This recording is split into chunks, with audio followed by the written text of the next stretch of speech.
Hey everyone, welcome to what is this, day 17 of season 3. Thank you for joining me on another day of live streaming. Welcome to another week. It is Monday, 9:50 p.m. We are in a new spot, as you may be able to tell. And today we're going to be building AI agent. We've been talking about what agents are, and we've been talking about how agents are used and what it means. And last stream we actually talked about hopefully the music is not too loud. Last stream we actually talked about what is an agent and how it can be used in a how to integrate with LangChain in order to use an agent. And in this stream, we're going to use the agent that we had built last time. We had actually created an initial version of the agent already, and we are going to today use that in our application. I'm going to walk you through everything that the application does. So if this is the first time you're joining, you would still be able to catch up, and you don't have to worry about what else do you have to watch in order to be able to learn from the stream.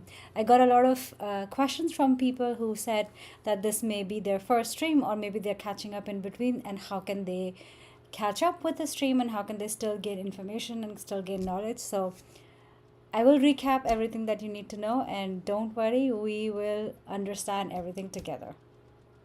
Before we dive in, I want to say a quick hello to everybody in the chat. Hi Kishan, Hazrat. How's it going? Where are you joining me from? What time is it where you're there? Kishan, I feel like I'm seeing you for the first time here.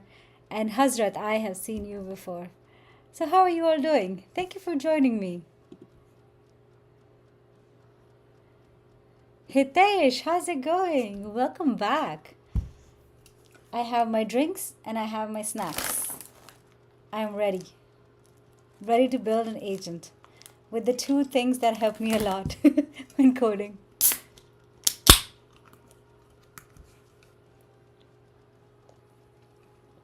I'm gonna get some like nice vibe music going.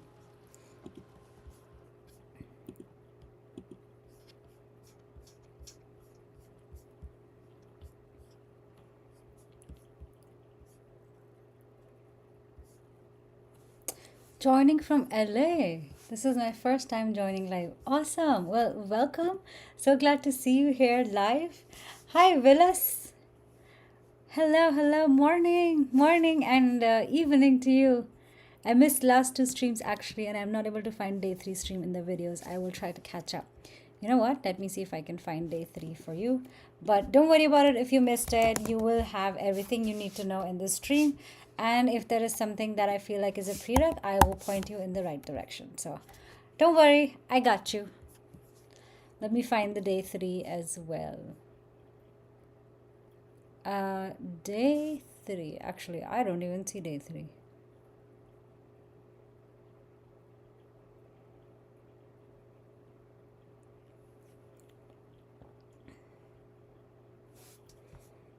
I hope I didn't delete day three.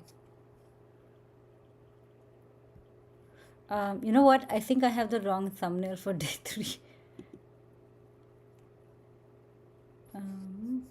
This is kind of confusing. It's not your fault. It's my fault. I'm going to go ahead and update it right now. Okay, do day three. And today's, we'll call it day 4 for the thumbnail, just so for folks who are watching this later, it's easier to catch up. And then today's is gonna be day 4. Upload. There you go. I got you.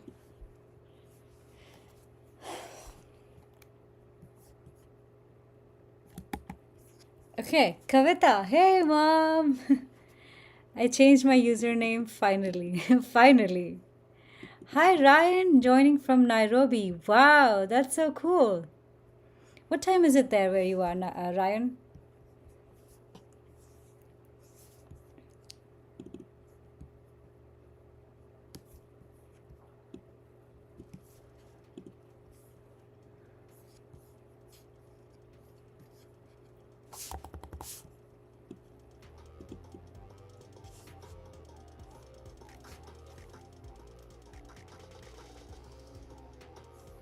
"7:55 in the morning." Wow.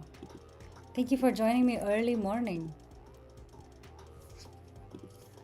Okay, I don't want to delay today's stream a little too much, so let's get right into it. I'm going to put the music low so we can start talking. Okay, so first up, we're going to talk about, for those of you who are joining for the first time, I would love to hear from you. How familiar are you with AI agents? So you can tell me in the chat if you're familiar with AI agents. You can say, just tell me if you're familiar with AI agents, or if this is the first time you're hearing about AI agents.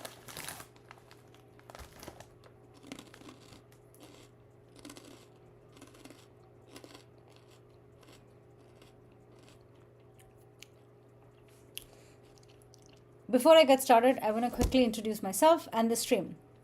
Hi everyone, I'm Shruti Kapoor. I am your favorite, self-proclaimed content creator, developer, and educator. In these live streams, I have been sharing one topic at a time in each of these live streams. Typically, each of these seasons is kind of a big theme. This season, which is March, is about AI agents, which means we're going to talk about what we talked about. What is an AI agent? How is it different from LLM? How is it different from RAG? And how is it, explain AI agents like I'm 5. So I gave an example of AI agent being a librarian. For example, if you go to a library and you ask the librarian there to fetch you a book, which could be like let's say you like horror or you like sci-fi, so you could ask them that you want to read a book and complete it in the month of March, so you have 31 days and you want to read like 20 minutes a day. So you give them something like that and you ask them to recommend you a book. So what the librarian does is figures out what kind of books you already like and asks you questions like what other books have you read, or they ask you things like what kind of genre you're looking for, or like what kind of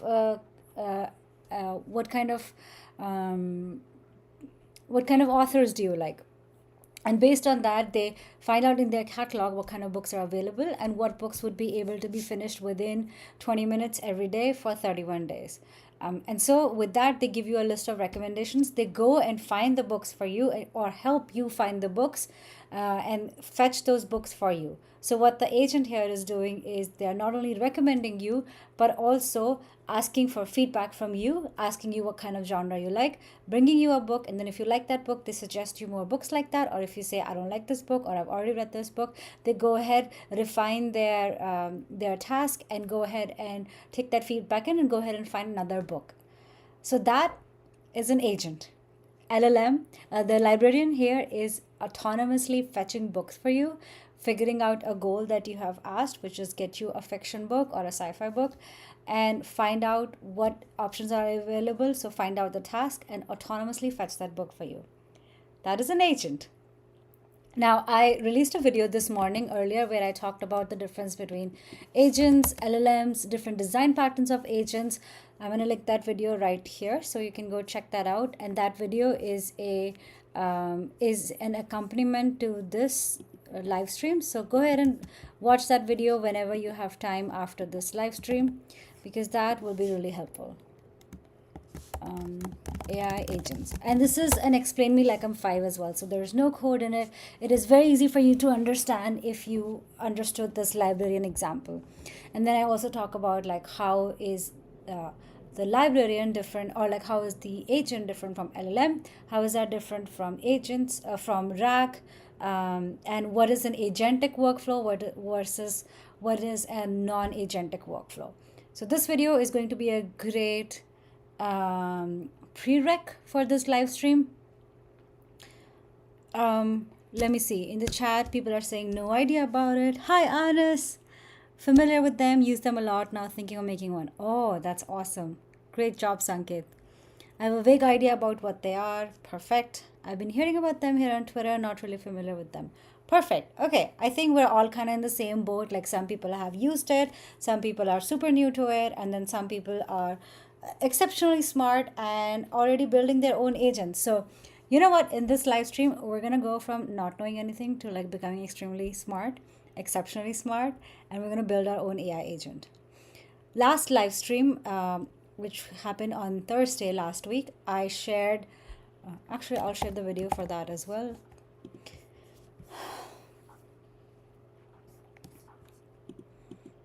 By the way, all of these live streams are going to be in this playlist, and I will share that playlist with you. And regardless of what the topic is, this playlist will always be updated. So I'm going to share this playlist, last live stream, and feel free to watch any of these videos if you feel like you are lagging behind, or if you feel like you missed something. Hey Kizzy, welcome back. You are good, bruh. Oh, thank you, bruh. Okay, so that is a definition, that is a simple example of what is an agent. Now, in the last stream, we talked about if you want to integrate an agent, what are some libraries available to you. One of the libraries we talked about was LangChain. How many of you have heard LangChain? Just say yes or no. Put that in the chat. Say yes or no if you've heard of LangChain.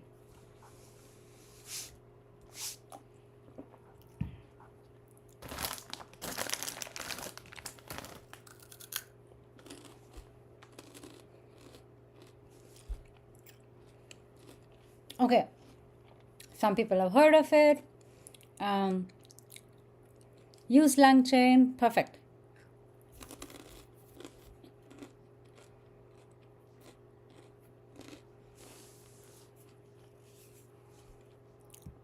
Haven't used before, no problem. So I'll share my screen and I'll also tell you what LangChain is.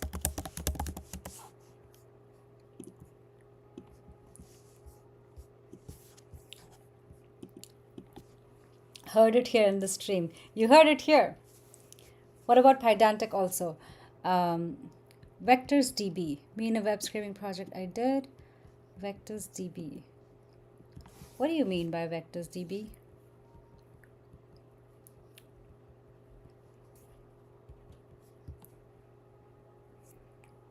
Hey, Akhilesh, what are you building? We're building an AI agent.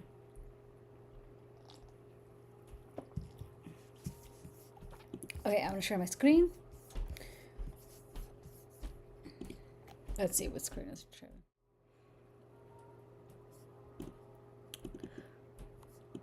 Okay, I'm gonna increase the size of the screen.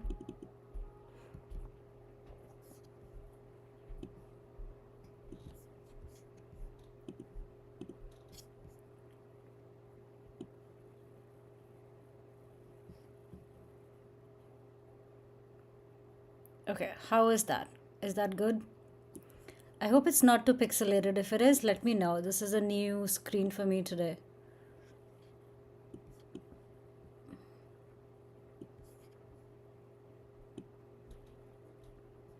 Oh, I don't like that.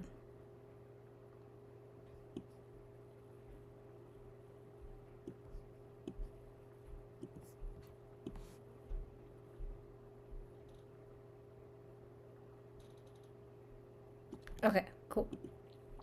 Um,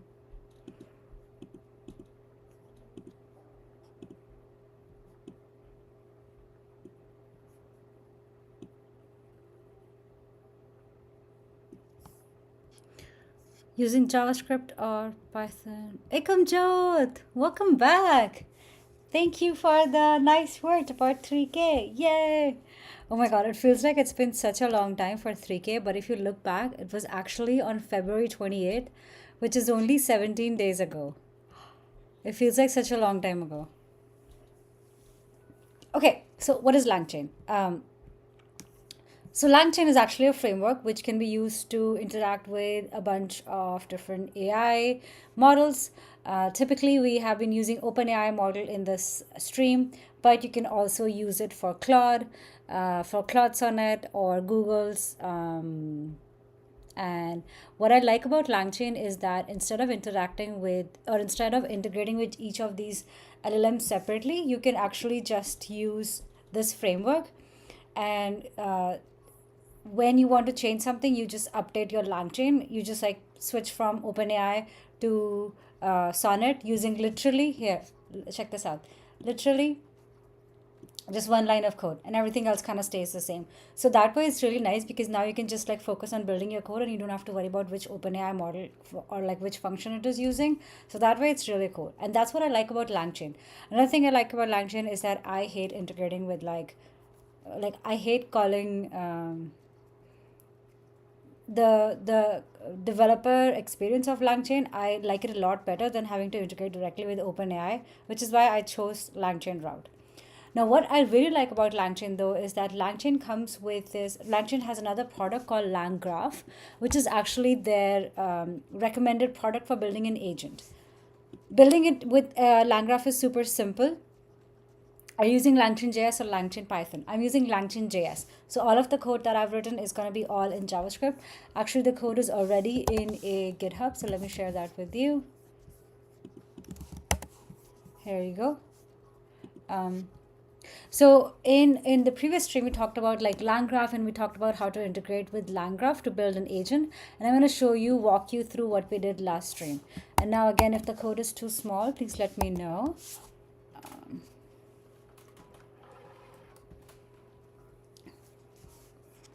Should we move to TypeScript also? Yes. It's on the top of my list. New setup, yes. I'm actually in a new location right now. I am at my parents' place. So new location, new setup.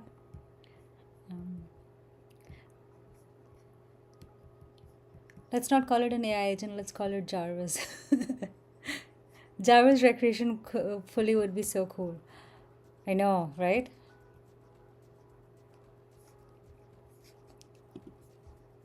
Okay, so here's what we did last time. Tell me if this code is too small, if the font size is too small. But here's what we did. We created, so some things that I want you to remember is that there are a few important aspects of creating an agent. Number one is the tool that we use. First of all, the model that we're going to be using. Zoom it in a little bit. Okay. How's that?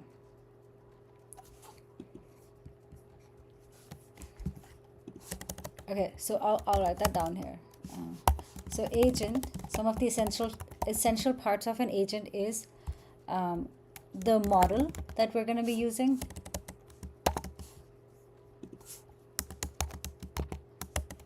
So the model for us, that's the OpenAI model, and that's like what LLM you're going to be talking to. So we're going to be using what is it, GPT 4.0, whatever it gives at this point, 4.0. Then the next bit is memory. What does memory mean? So you know how when you're talking to ChatGPT, you write in a message and you say, "Hey, can you write me an essay for, or like, can you review this email for me and zoom it in a little bit? Do you want me to zoom in a bit more? I think this should be good. Let me know if this is not good." You know how in like ChatGPT you ask it a question like, "Can you help me review this email?" So it understands the email, it reads it, and like gives you feedback, and like it gives you back some revised version, and then you tell it, well, change the name from this to this. So now then it remembers that this is the email you're talking about, so it like changes, it has that context of that email, so it goes back and changes the name from like Shruti to like I don't know, out of, let's just say. So it remembers that this is the name, this is the same context that I'm talking about, and when they say something I just have to go back and read that. But if let's say you have sent like 10 messages, you would notice that instead of sometimes ChatGPT will be like it starts to hallucinate and it doesn't understand what you're talking about. And the reason is because the memory is pretty small. It's a short term memory. That is called short term memory. It has context of what you're talking about, but the context is small, the window is small, and that is why sometimes it loses messages. So memory can be either short term or it can be long term. And long term is kind of, instead of having kind of like a storage within the runtime, it actually has access to vector databases where it can go and put information and reference it really quickly. That is a long term memory. So short term is contextual memory, something like you are familiar with ChatGPT, whereas long term is when you can reference an external database to quickly put information and retrieve from it. That is a long term memory. Why we're talking about this is because this is how we'll be creating this agent, and these are the things we're going to need. So then tools are actually the capabilities or the functions or the APIs or databases that help the LLM do perform certain methods that are outside of the capabilities of the LLM. For example, let's say that you are making a booking reservation system. You ask the LLM to open Google or like to do a web search. For doing a web search, we could do something like a tool, which is actually what we're using in this application, which is Tavily Search. Somebody in our Discord had this question that they want to do web scraping. How can they do that? Here's how you can do that. You can use a tool called Tavily Search, which actually does web search for you. You could also have tools like in a booking platform, you could have the tool that actually does the booking for you. So you could have like a booking tool, which could honestly just be a function. Similarly, you could have access, you could if you are looking for like what is your calendar availability for making a travel trip, the agent could have access to your calendar itself or your booking system for your calendar, so like Calendly or your Google Calendar. That is also a tool. So tool is anything, any function, any database, anything that helps the agent to perform other tasks. It's kind of like a helper. So that is a tool. What else? I think this is it. Let's keep going. So those are important things, and this is why I'm writing this down in here, because these are the things that we're going to be using for our agent. Now here's what we did last time. Here's how you create an agent in LangGraph. So you have you create a, first of all, you define what tools you're going to be using. Now notice that this is an array. So we have currently defined one tool, which is Tavily Search, which is the web search thing. You can define more tools as well. You could have a calculator, you could have a booking, you could have your own calendar, so on. Then the model, we're going to be using OpenAI, and so that's what we've provided here. You also need to provide an API key, which is just part of creating a model, so I remember that. Then the next step is to initialize a memory. I'm actually going to move this.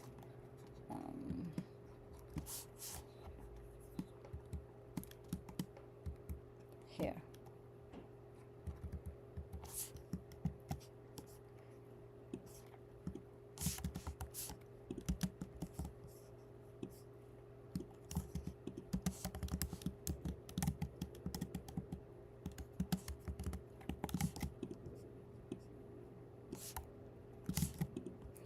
Okay, so now that we have defined the tools, model, and the memory, agent checkpointer is just the memory.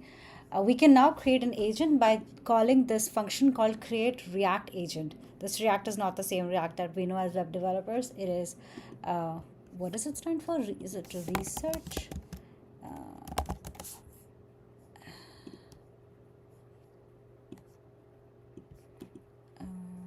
React. Wow, why did this open this link?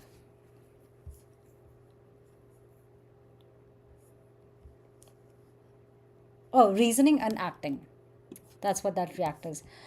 So we create an agent using this function called create react agent, which actually comes from LangGraph itself or LangChain itself. Now that you have an agent, it's time to use that agent. Calling that agent is simple. All you need to do is invoke the agent. So you can pass it messages like here we are passing it a human message, but you can imagine that in your app, this is actually coming from the app itself. So what we are building is actually a, can you create a YouTube video on this? Yes, I do have a YouTube video actually that I shared earlier. Oh, wait, I have a YouTube video that I launched just earlier. Here it is. So it's on my channel. It's called AI Agent Simply Explained. I'm going to share this link here. And I talk about all of this agent stuff in this video. But the agent that we are creating today, that is also going to be part of another video, which I'm going to release in 2 weeks. Okay, so in order to call the agent, we have to provide it some sort of prompt. Prompt engineering, again, is an important part of creating an agent. So you can send it messages like, what is the walk score of this? What we are building here is actually a agent for a real estate app. And once I start this application, I'll also demo the agent. But just remember that we are passing in a message from the user. And then in order to get that response back, now here's something that's important actually, configurable thread ID. What that means is we're assigning a thread or sort of like a ID to what we're talking about. So for example, in later on, if we give it the same thread ID, but then ask it a follow-up question, it remembers the context and understands that what we are talking about is actually a follow-up of the first question. So here we have asked, what is the walk score of this address? Then we say, how many 4-star or higher restaurants are close to this property within a 0.5-mile radius, and what kind of cuisines those are. And we're just giving them the same ID, so it understands this is the address I need to look up again, and they're talking about this address. That's where the memory component comes in. And in order to log back the text that it gave back, all we have to do is console log the messages that come out of it, or the content that come out of it. And that's basically how to create an agent using LangGraph. So to revise, we did tools, model, and memory. And in order to call the agent, in order to create the agent, we use this method called create react agent, which also comes from LangGraph. And then in order to call the agent, we just invoke the agent and pass it a prompt. For us, that prompt is coming from a human message, but that would be something that you can pass from your application as well. Now let's run this, and I'll show you what we have to do next and why we are talking about this. Meanwhile, if there's any questions, please feel free to leave it in the chat. And here's a question for you. Here's your first poll. I have been loving doing polls in this. So here's your first poll. Have you watched the YouTube video that I released today, which is on AI agents explain like 5? Here's your question. Here's your options. And go ahead and vote and let me know if you watched the video AI Agents Explain Like I'm Five. Why I'm asking you that is because there's going to be a question that I'm going to ask you. There's going to be a pop quiz. Um, I am really thinking about doing like little giveaways and like little prizes.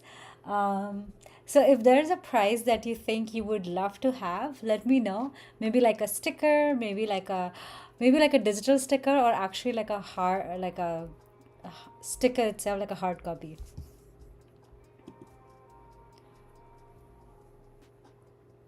Have you ever used Linux, or have you always liked being wall guarded? I have used Linux.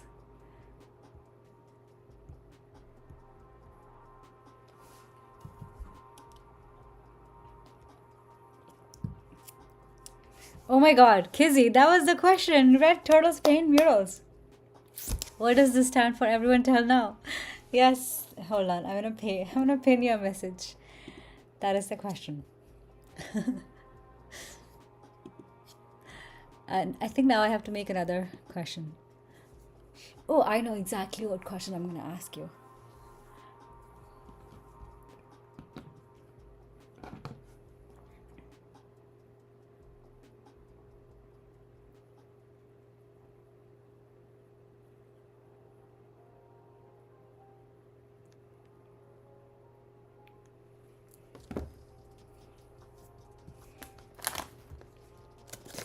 Okay, most people have watched the video. That's awesome.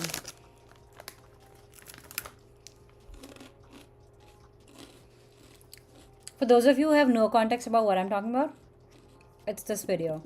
AI agents simply explain like I'm fine. This is actually the most recent video on my YouTube channel. And if you're like, why is she asking about her video? I'll tell you why in a second. It is this video. Wait, what? Why? It's this video. AI agents simply explain.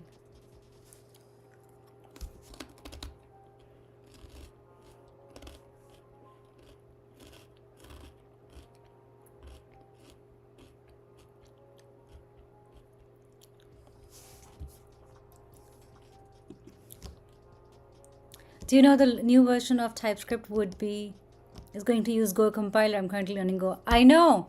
It is actually going to be part of my newsletter. Oh my god. Gurkura.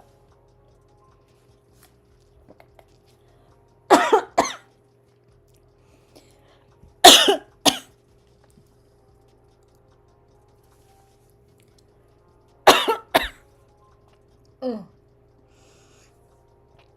Okay.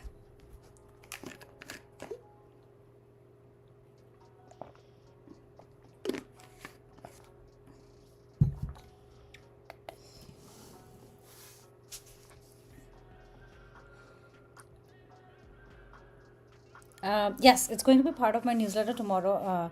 I'm pretty impressed to see the data of that TypeScript conversion to Go. It's really cool to see. When do you sleep and wake up? Isn't it too late for you? It's not actually not that late for me. It's 10:21. I am a night owl. I sleep at like 3 o'clock.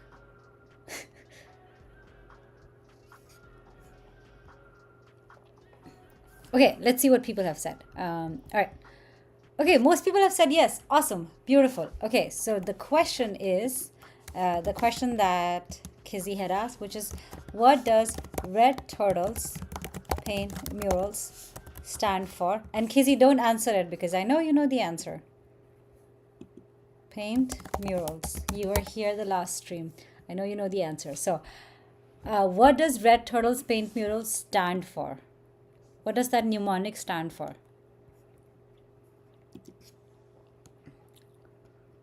You would be asking for the AI slide that you should maybe you could ask for the rack.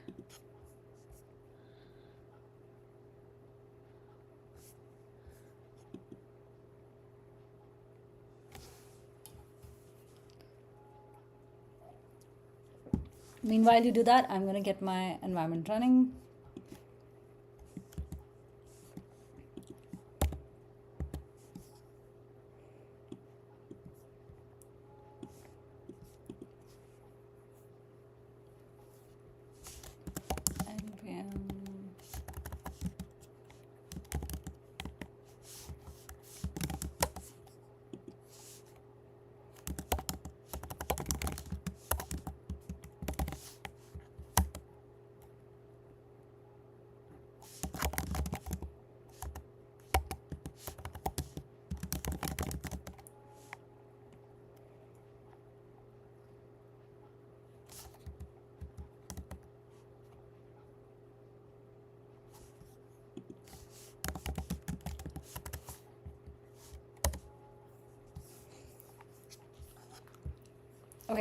I have a feeling that nobody remembers this, which is fine. I will let you find that answer, but I will show you where it is in the video.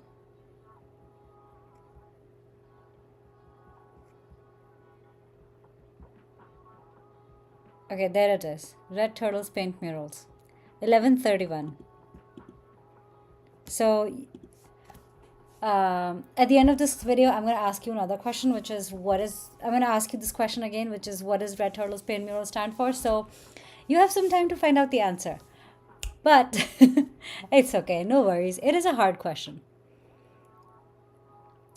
Yes, you did. You answered in the comments also. I know, so you remember this. But it's okay, it's a hard question. But here is a question that I have for you.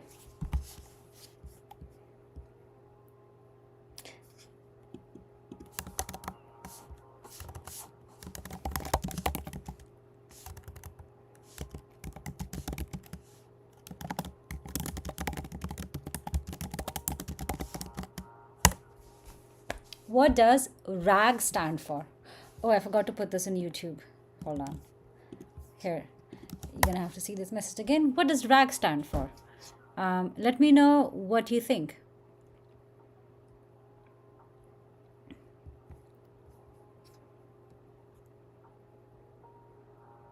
Bonus stream today, I see. Not a bonus stream, it's a regular programming.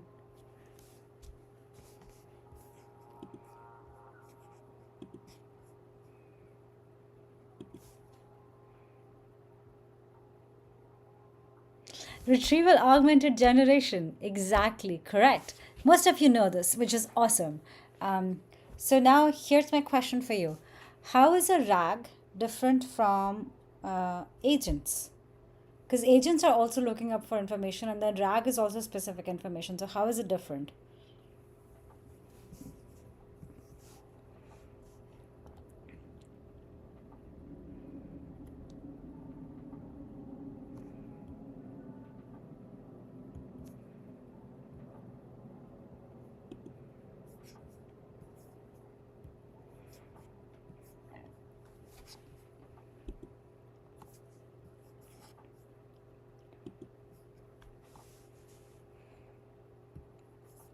Can remember past.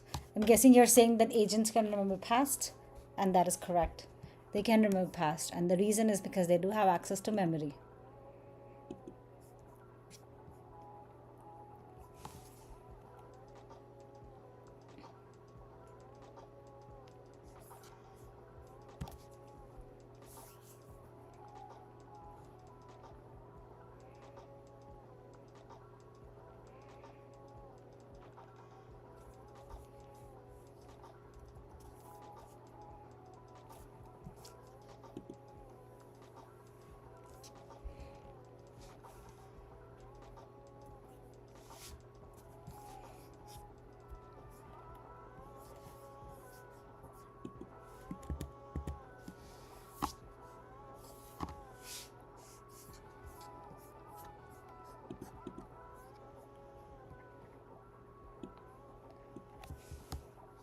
RAG is equivalent to the library computer, where RAG can only get the data back and nothing data back and nothing much. It is just a search, but the agent can do more autonomously, figure out more stuff.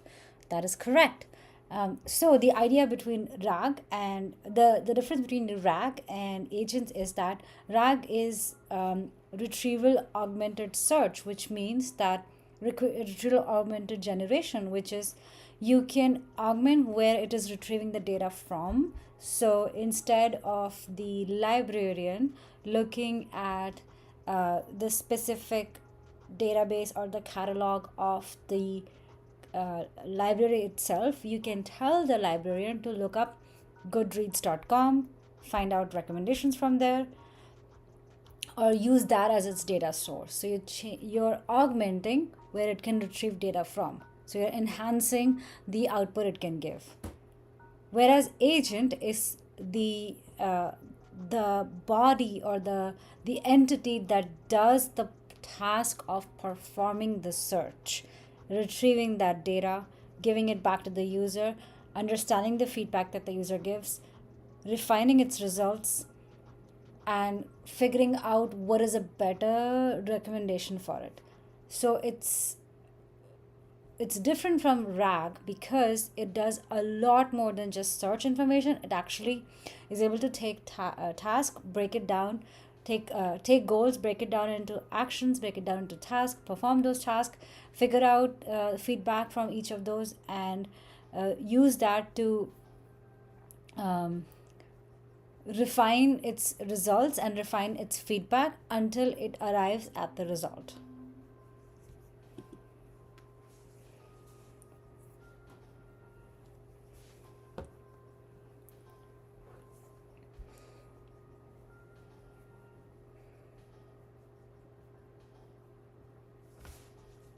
So instead of the LLM model only giving info about from where it is trained, we can add RAG method to have the LLM output and can be enhanced with RAG. Exactly. RAG is the theory, agent is the practical. I guess RAG is the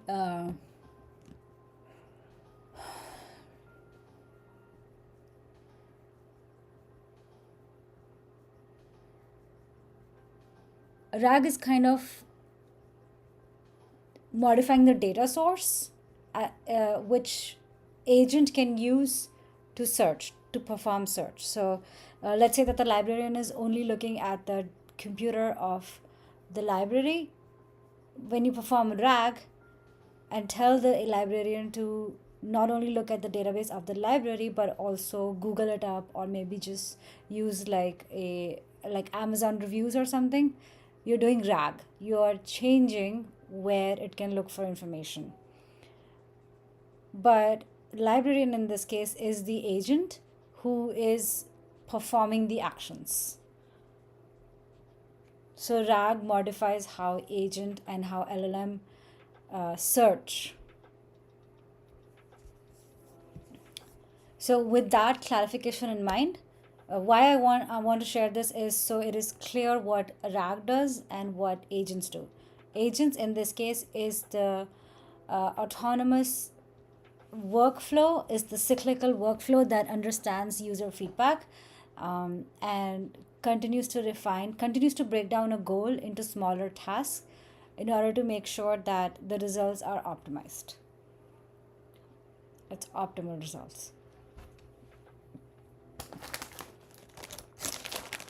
Yes, RAG is the method to give more data sets to the LLM, and the agent is the top level orchestrator which uses RAG search as its tool to get more info. Precisely right.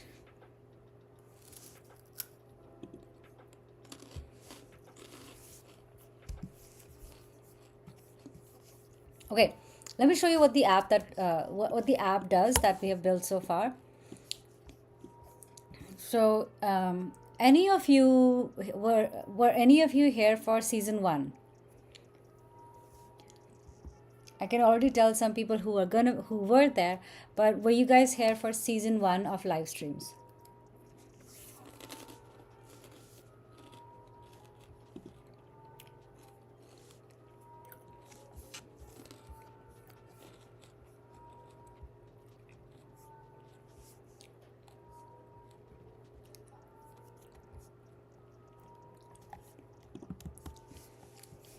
Oh, it's so funny. I said here's where it's showing in the video, but I totally forgot to share that screen. So here is that screen.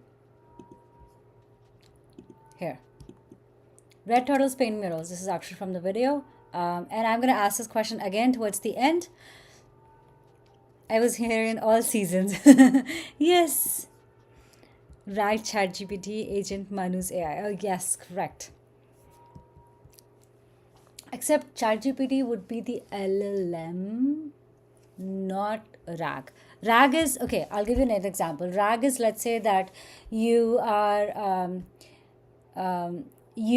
doing a documentation search, right? So let's say that you work for Convex, who is the sponsor of today's video. And thank you so much, Convex, for sponsoring this. So let's say that you work for Convex and you're building an application for it which helps you look up the look up some of the functions, right? So like for example, if you look up like create React agent, you could by default be looking up, let's say your default search is Google search, right? So it's actually going to do a Google search anytime you put something in it. Now when you do RAG, you can tell it, instead of looking on Google, you can also search our internal documentation. So that is a RAG. So you are enhancing where it can search. And when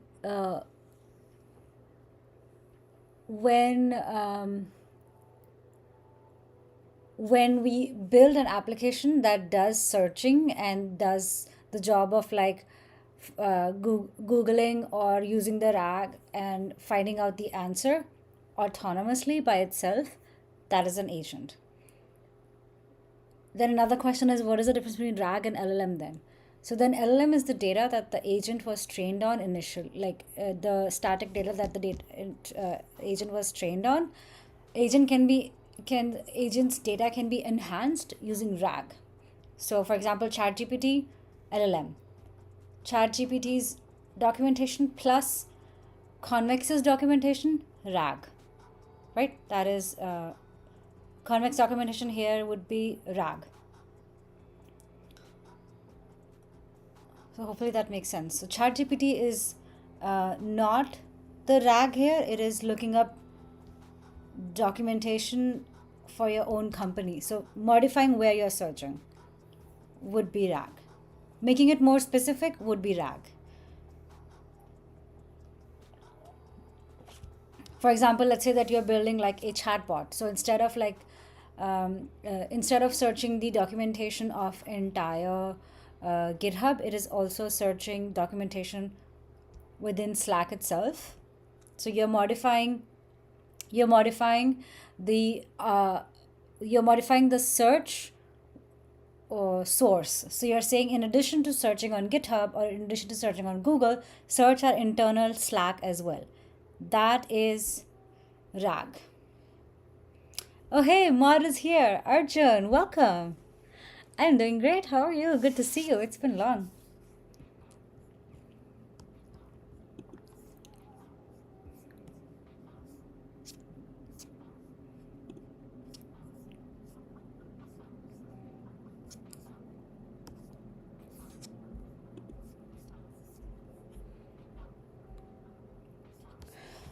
Alrighty, so to show you what this application does so far, if you joined us in the first season, here is what we have built. So this is a real estate app, so we can do something like looking for a 4-bedroom house in Seattle in the range of 1 million to 5 million.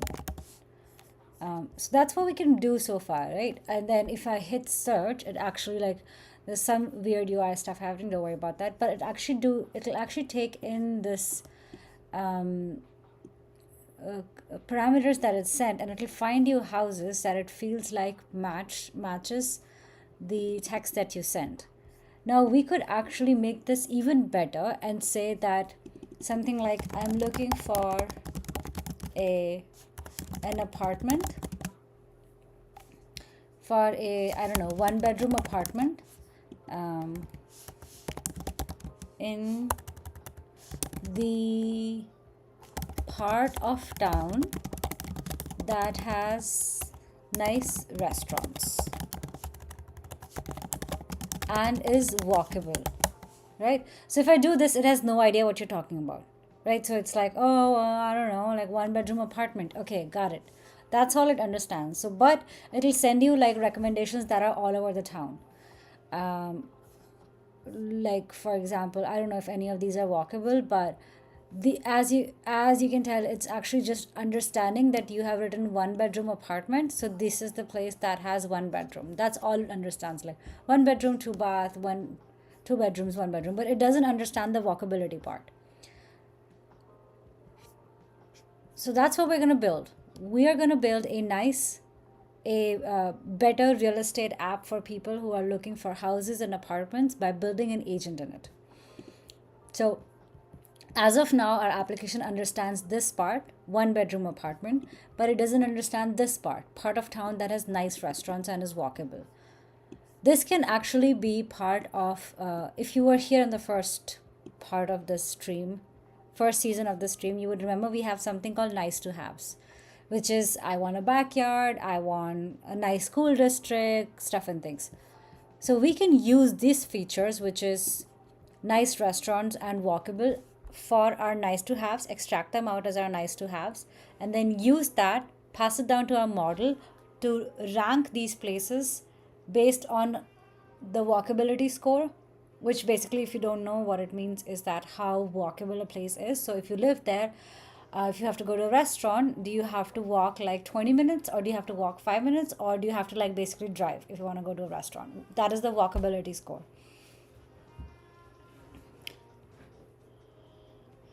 So what we're going to do is we're going to extract this information out and send it over to our agent so it can rank these properties based on this preference that they've given, which is nice restaurants and walkable. And then we're going to add something like, we think you'll love this because this has a walkability score of like 100 or like 90. And then we can also show something like, this is far, but this is in your budget. And that could be something like, they could have a very hideous budget requirement, like I'm looking for a 5 bedroom house in the part of town that has nice restaurant and is walkable, but in the range of 800 in the part of Seattle, right? So now if we give a something like this, or maybe like 500, if you don't know about real estate in Seattle, it's extremely expensive. So basically, you cannot find anything that is in this range that has nice restaurants and is walkable. So for something like that, we can say something. The agent can show something like, we think you love this because it matches all of your requirements, but for your major requirement, which is the budget, which typically is for most people, here's something that doesn't fit your nice to haves, but we think you will still like this. Or here's an alternative, right? So that's what we want to build. That is the ultimate goal of this agent. Now, somebody has asked me to kind of lay out a plan of what we want to build. So let's actually divide this task. I think we have README still. And we're going to talk about what do we want to do for this agent. Oh no, I think we have a to do. And how we're going to break this UI down.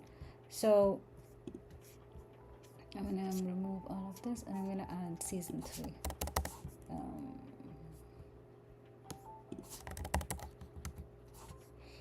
There's still some bug fixes that need to be done. Did not even have time to do this.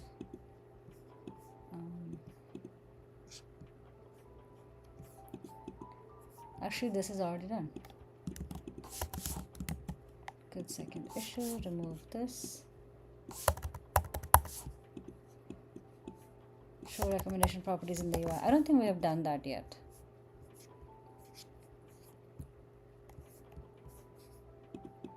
So if I click like, I don't think it actually generates property. It tries to generate property, but it actually does not completely. So that's why it's in progress. We'll get to this later. But here's a plan for our season 3. Build an agent. Agent with Landgraph and convex. So this is what we're going to do. Today, let's say that today is, what is it? Today is day 4. We're going to add nice to haves, or parse nice to haves, and send to agent. Day 5, agent calculates walk score and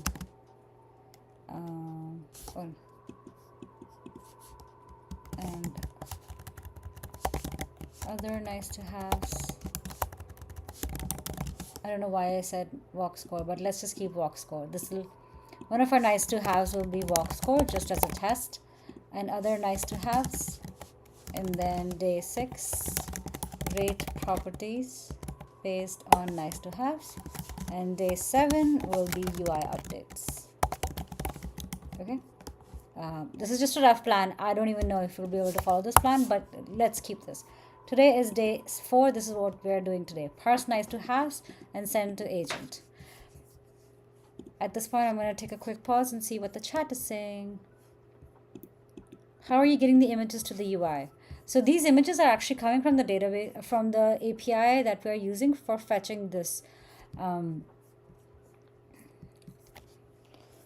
So actually, we're using Zillow API. What we do is we use AI to actually parse this English language text, the natural language text, and convert that into JSON. We use OpenAI for that. We take out that JSON, we send it over to our real estate app, to our real estate API. We're using Zillow. We pass in the JSON. We look for a property with that JSON. So the some parameters that we're looking for is price ending, price starting, neighborhood, or Seattle, like the city, and what kind of house what kind of apartment is it? Is it a house? Is it an apartment? Is it a condo? Is it a townhouse? Things like that. And then we send it over to Zillow. It gives us back information, and these images are actually part of the data that Zillow gives us back. Then we are creating UI components to render that data on the page. And then we've got this recommendation thumbs up and thumbs down, which actually kicks off our recommendation service, which we are using Convex for to do a vector search, which does a search on the likeliness of two properties with each other. So for example, if you have this property and if you hit like, we'll show you more properties that look like that property. Okay. Hey, Hunar, good to see you. Did you think I would miss today? I did not think you would miss. I am glad to see you.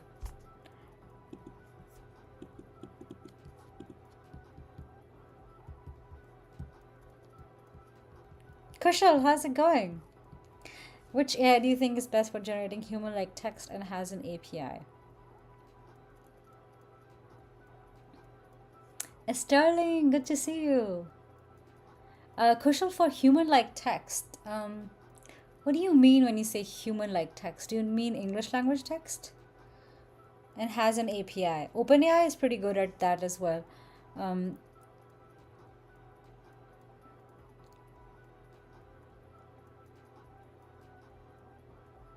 don't know if I've experience with Claude generating English language text. But for generating English text, I've usually used OpenAI and it's been pretty good. So the agent will have access to the JSON data from the backend. Yes. So actually, this agent is also being built in our app, so we can give it whatever access we want to give. And that is going to be part of the tools. So what we can do is give it like a database access here in tools, where we've got agent tools right here, and so it'll know what data we have in the backend. So it can do like a comparative search between them. And remember, we built the recommendation service. That's what we can use here. It's like the entire app is coming together.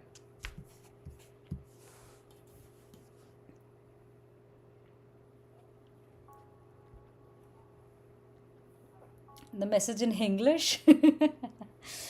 I wonder if there's a service to do that. I am trying to think. I think there was an NPM module or something that would create that for you. Okay, let's move on. 10:47. I kind of want to wrap it up soon. So here's what we're going to do. We've got, what is the to-do that we have? We've got parse nice to haves and send to agent. Now, the good thing about this is that we actually were parsing nice to haves in our app. And for those of you who are joining me for the first time, I also want to show you the architecture of this app.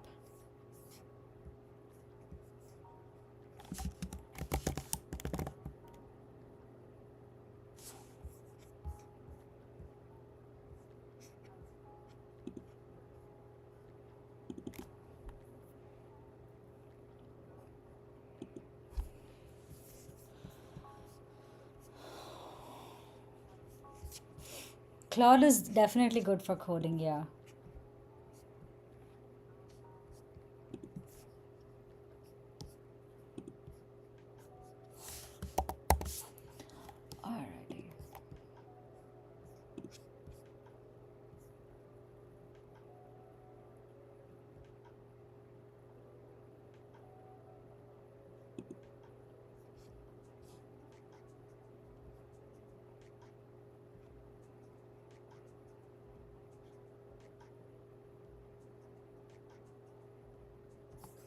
Wait a second.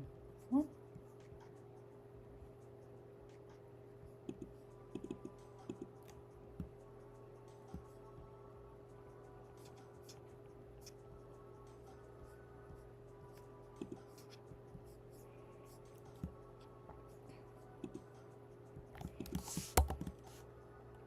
Yes, it's app open source. You can definitely contribute. The link is um,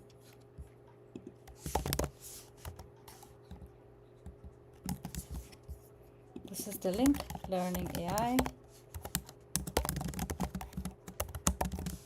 You can definitely contribute. Actually, I would love help because that recommendation property is actually uh, it's in the code, but it's just not displaying. So I would love help in that. All right. Now, what was I talking about? Oh, yes. We actually need to take out the nice to haves. And good thing is that we've also built most of it. So it is actually in our API. Where is it? API.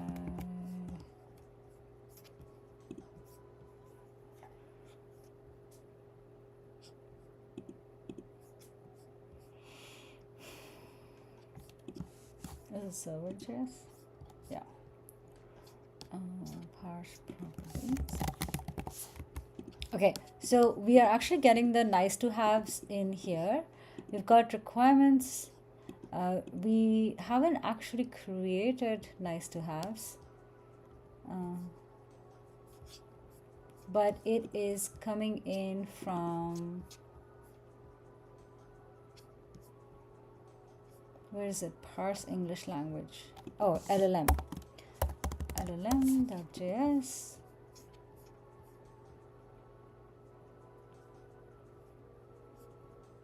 Okay, so here's what we do. This is how we're actually taking out English language text in English language into JSON. We have this LLM API that we have created. Again, we're using OpenAI. And then here, here we are actually creating a, we're defining the Zod schema. So we've got a price ending, price starting, bedrooms, bathrooms, and then we have this nice to haves, which is an array. And then we pass this nice to haves down to our UI. So we are gonna log what LLM.js gives us back, which is in right here. Response data.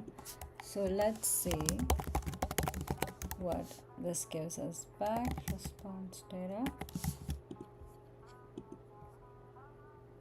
Oh wait, no, not even this. Even before this, we need this. Get properties from natural language.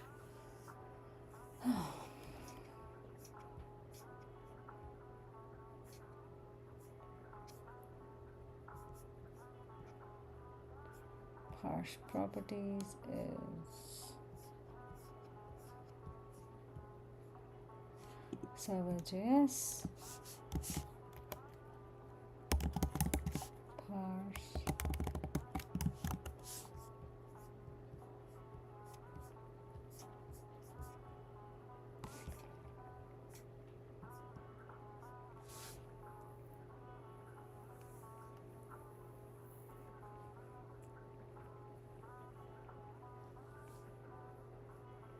Okay, so let's see what is the response that we get back from our LLM API. So if I console log this, I'm going to open this, and then if I open, like if I write looking for a, or what was that? I am need an apartment in a nice part of town, nice in a part of, in Seattle with Lakeview, let's say that. Okay, so nice to haves, it actually didn't understand that we meant backyard. So we have to define, so it says backyard, right? But it did not actually understand that we also said Lakeview. And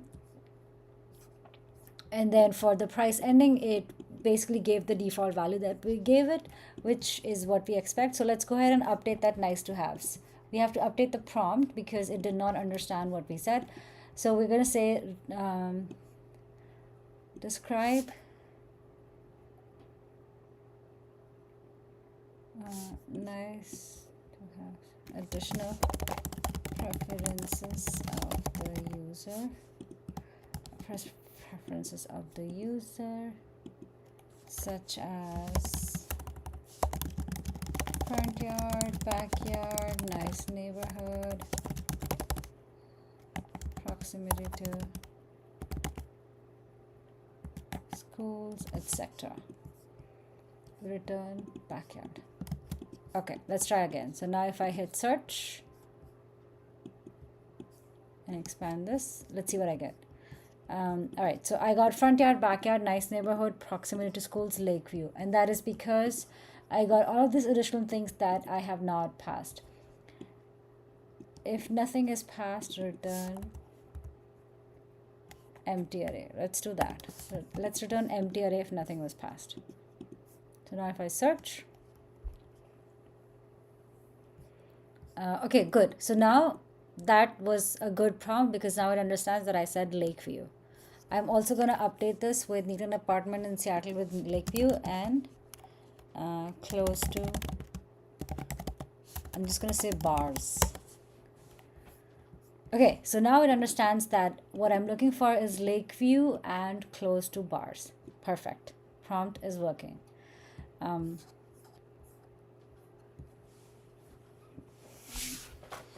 Have you ever tried Vim and how was the experience? Yes, I use Vim. I still use Vim not quite a bit, but enough. I use Vim for all of my Git messages, any of the Git commits, any of the Git, what is that word? Oh my god, I'm blanking. Squashes. How is the experience? Vim is good. Not my favorite code editor, but it gets the job done, and I am not going to be the one who codes in Vim. That's just what I would say. Okay, so we've got nice to haves. The next thing is that we have to send this nice to haves to our agent. So first we have to figure out at what point do we have to call the agent. So let's actually take a look at our architecture. And I believe I had a keynote for this. So I'm going to go and find that keynote somewhere.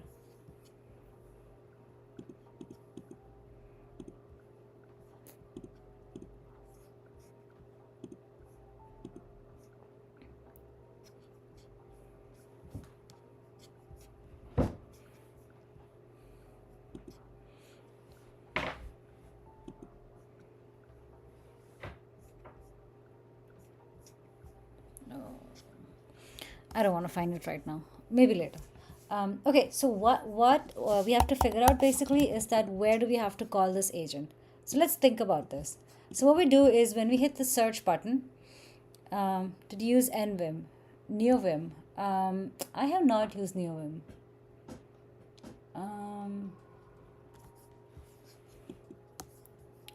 Okay, so when we hit search, what is happening is that we first convert this English to JSON, which we just did. So we've got our nice to haves. Then we send that JSON to our Zillow API. And at that point, we don't really care about nice to have so much because we are looking for apartments that match that price range, the 1 million to 2 million. It's possible that nobody has given us a price range in this sense. Need an apartment in Seattle with this. And if actually we look at the Zillow API that we are using, I want to see, they actually have a AI powered property search too. Search Zillow by AI prompt, which is interesting. So I kind of want to try this out. No, never mind. I don't want to try that out. So basically, okay, we'll get the JSON back from AI. We're going to add our own straight starting points and ending points if they didn't send it to us.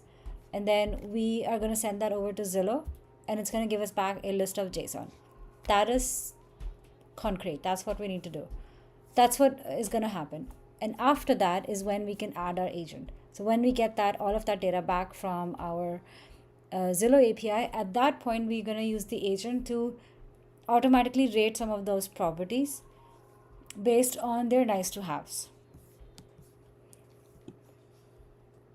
And why we're using agent is because we need to fetch a walkability score for each of them. We need to fetch the nice to haves for it. So for example, if they've said lake view, what does that mean? We're going to look it up on Google and see if it is something that is a like a maps thing, like if it's a proximity, geographically proximity thing, then we're going to find that on Google, and we're going to get our we're going to use the agent to do that for us. And then we're going to find out a rating for each of this, so how close they are. And then that is what is going to define our like we think you will love properties and alternative properties, so something that kind of drops one of your nice to haves. Hey Tanishk, welcome back.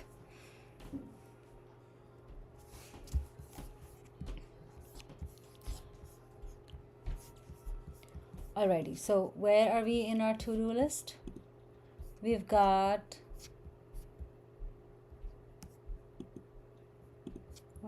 where oh, there it is.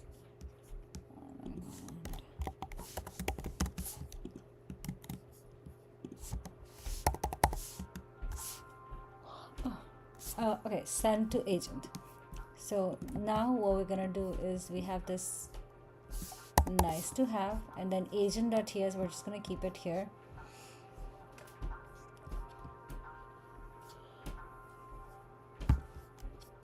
And I'm gonna create that as a const property real estate agent equals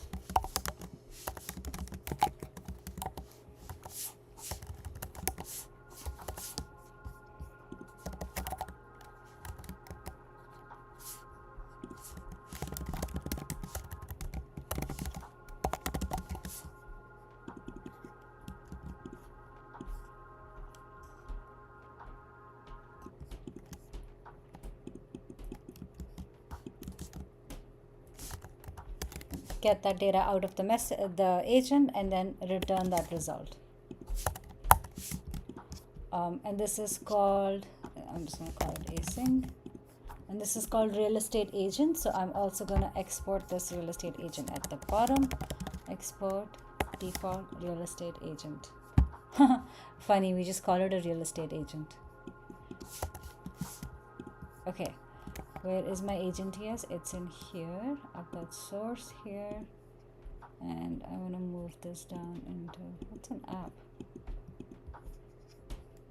Weird. So I've got assets, components. I don't know why we have this. Delete this. Components has all of the new components that we created. The library has this.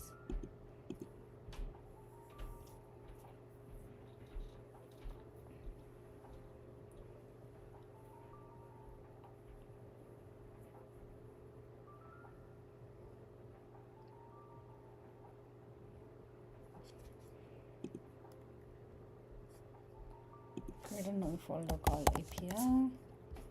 Move agent into API. Move LLM into API. Move the server. Server actually not API.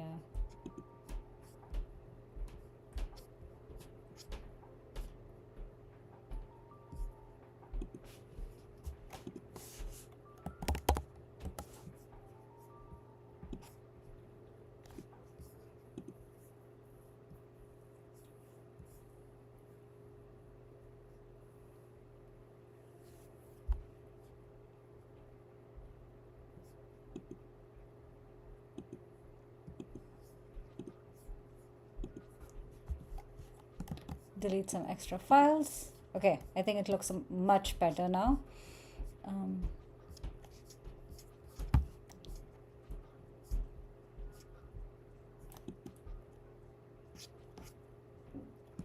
What is this?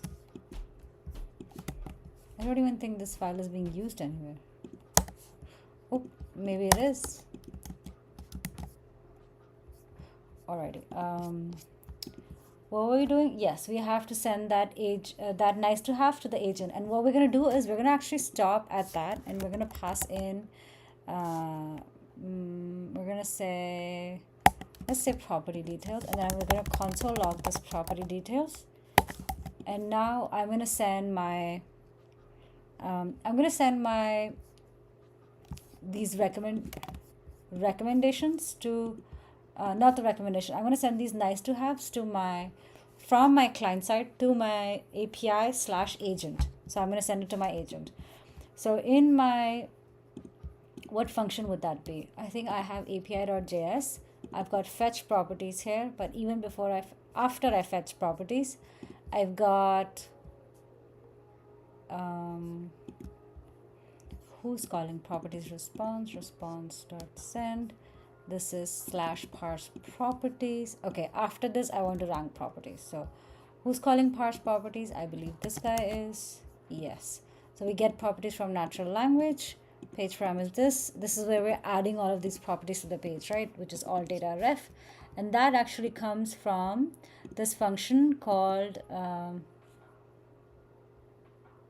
this function in parse properties actually again.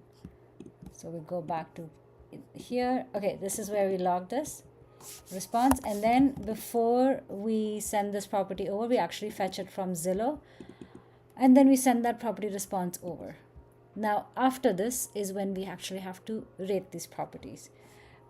So what I'm going to do is figure out the step that I need. Okay, this is where I need to rank my properties. Get ranked properties, and then what I'm going to do is all data ref is going to become get ranked properties according to nice to haves, and this is where my agent comes in. Agent work, because what agent does is it looks up nice to haves, populates. So it finds nice to haves, right? For example, if the nice to have is a walkability score, I'm going to replace nice to have with walkability score just so it's easier to understand. So populates walkability score for each of these in the database for each property in my list, and then ranks properties by walkability score, which becomes all data ref, right? Which is what we're getting back, and returns it. This is what my agent needs to do. Okay, I think this is a good point to stop and pause. We have defined what our agent will do. Tomorrow we're going to pick this up. We're going to send a property over to our agent, and this is exactly where we're going to introduce our agent. We're going to send a property to our agent, ask it to fetch the walkability score or whatever the nice to haves is. Let's keep walkability score just to keep our application simple and sane and us sane. We're going to look up a walkability score for a property, and we're gonna fill that in the database and upload that information in the database. And then before we send that property down, we're gonna rank all of the properties that we think are fit for the user based on walkability score. And then we're gonna display them on the UI by showing this kind of like, we think you'll love this thing. Cool? Any questions so far? I have 2 minutes to answer any questions.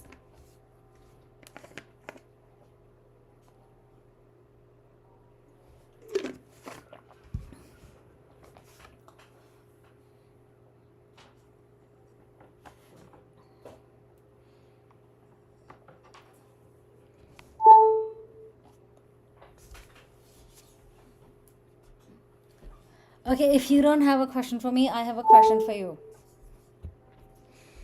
What does red turtles paint murals stand for? I hope you all know the answer by now.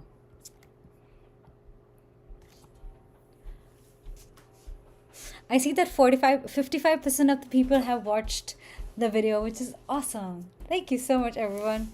Majority has still watched the video, which is great. Okay, what does Red Turtle Paint Mural stand for?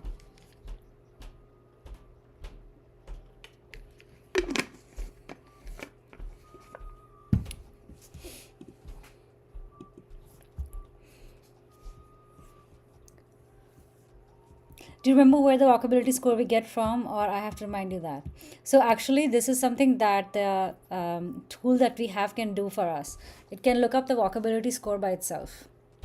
So in on season on the third episode, we actually found out walkability scores of most of the properties that we looked for. But if it's not able to find a property that has a walkability score, it'll give something like we couldn't find. And so that is an error case that we have to build in our application, in which if it cannot find a walkability score because maybe the walkability score is super low, or maybe it's just the address is incorrect, or for whatever reason it cannot find, then we have to give it a really low score.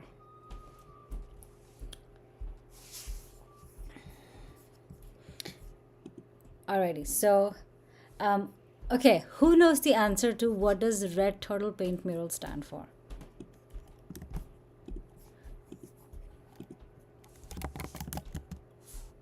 Walkability score we can get from Rapid API only. Oh, okay, yeah, it can give you the walkability score as well, but we don't need it to get from the Rapid API.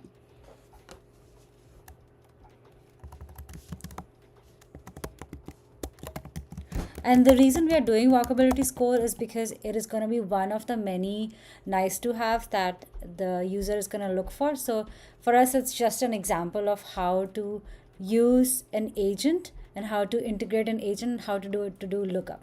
We're not using the agent just to do walkability score, but that's the first kind of test example we're going to do to create the agent and integrate in our application. But the agent can do much more than just walkability score.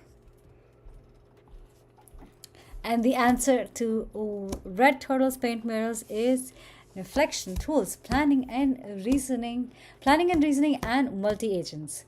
And why we're talking about this, why we have been asking about this, is because these are the important design patterns of agents, and multi-agents is what defines how people build agents and how agents can be useful, and what kind of agents we can build. So if you don't know that mnemonic, I highly recommend check out the video that I was sharing earlier, but here is the video. This is the video that I published this morning, which is about reflection tools, planning and reasoning, and multi-agents. You're right, Ekam Jyot. Okay, my computer is starting to like freak out.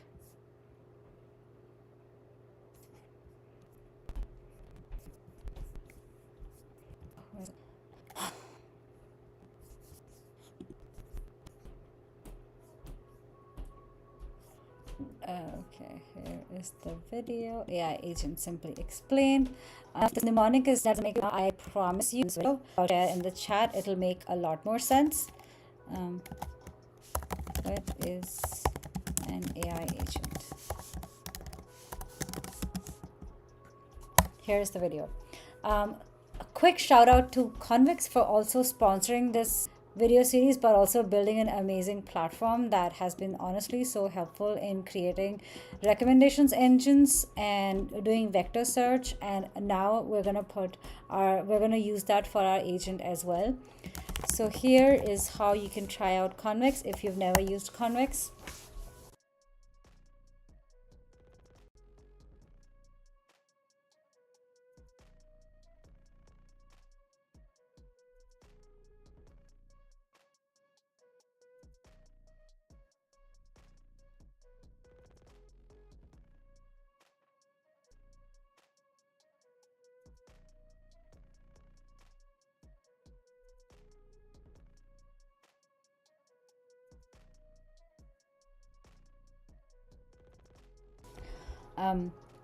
All of this content that we're talking about is also going to be available in a video as well, which is going to come out towards the end of this month. And in that video, I'm going to share how we build an agent and kind of going to be a summary of all of this. So if you have any questions, feel free to put that in the chat so I can incorporate your questions while we're building an agents. I want to say thank you so much, folks, for joining me today. This was a really fun session. We talked about what is an agent. We talked about what is the difference between RAG and LLM and agent, and we also talked about Red Turtles Paint Murals, which is the design patterns of agents. And then we talked about how to integrate agents with through LangGraph in code, and I showed you the code of how to do that. We also talked about what is LangChain and why would you use LangChain, and then we used our in current app that we built, which is a real estate search app, and we talked about how we're gonna use that to add an LLM in it, an agent in it. So where are we gonna put agent in it, and when we do the search, what is the good place for agent, and what is the agent gonna do? That is a recap of today's video. If you have any questions, please feel free to put that in the comments or in the chat. I take a look at all of the comments in chat. And then if you want to talk more in detail, I have links to my